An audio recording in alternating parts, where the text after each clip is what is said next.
আপনারা কি কখনো এমন কোনো গ্রাম সম্পর্কে শুনেছেন যেখানে রাত নামলে শুরু হয় একের পর এক অদ্ভুত ঘটনা? আজকের এই ভিডিওতে আমরা আপনাদের নিয়ে যাব এমনই একটি রহস্যময় জায়গায়। এখানে ঘটে যাওয়া গল্পগুলো বাস্তব নাকি নিছকই মানুষের কল্পনা, তা নিয়ে বিতর্ক শেষ হয়নি।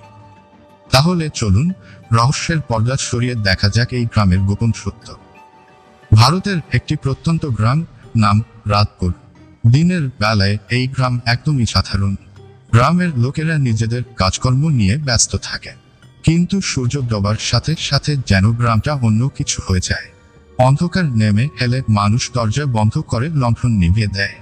কেউ জানে না বাইরে কি ঘটে, তবে ভোর হলে দেখা যায় বাড়ির উঠোনে অদ্ভুত দাগ, গাছের ডালে ঝুলে থাকা ভাঙা ঘুঙুর, আর মাটিতে অচেনা চিহ্ন। গ্রামের এক প্রবীণ ব্যক্তি রামলাল দাবি করেন যে এক রাতে তিনি একটি অদ্ভুত ছায়া দেখেছিলেন। ছায়াটি তার বাড়ির উঠোনে এসে থেমে যায়। তিনি ভেবেছিলেন এটি কোনো মানুষ, কিন্তু কাছাকাছি গিয়ে দেখেন ছায়ার কোনো শরীর নেই। আতঙ্কে ঘরে ফিরে আসার পর থেকে তিনি নাকি অসুস্থ হয়ে পড়েন। এই ঘটনা গ্রামের মানুষদের আরো ভয় ধরিয়ে দেয়। কিছু গ্রামবাসী বলেন মাঝরাতে তারা একটি মেয়ের গানের সুর শুনতে পান। গানের সুর এতটাই আকর্ষণীয় যে কেউ কেউ সেটার উৎস খুঁজতে বাইরে বের হয়েছেন। কিন্তু আশ্চর্যের বিষয় হলো, যারা সেই সুর খুঁজতে বেরিয়েছে তারা আর কখনো ফিরে আসেনি।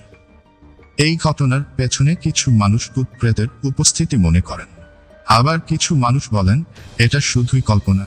স্থানীয় গবেষকরা জানিয়েছেন এই গ্রামের আশেপাশে রয়েছে বিষাক্ত উদ্ভিদ, যা বাতাসে এমন রাসায়নিক ছাড়তে পারে যা মানুষের মস্তিষ্কে বিভ্রম তৈরি করে।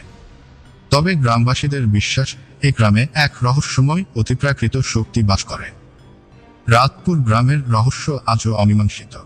এটি কি শুধুই একটি কল্পনা, নাকি সত্যি কিছু অতিপ্রাকৃত ঘটনা ঘটে? এই গল্পটি শোনার পর আপনার মতামত কি? আপনি কি রাতপুরের মতো কোনো জায়গা সম্পর্কে শুনেছেন?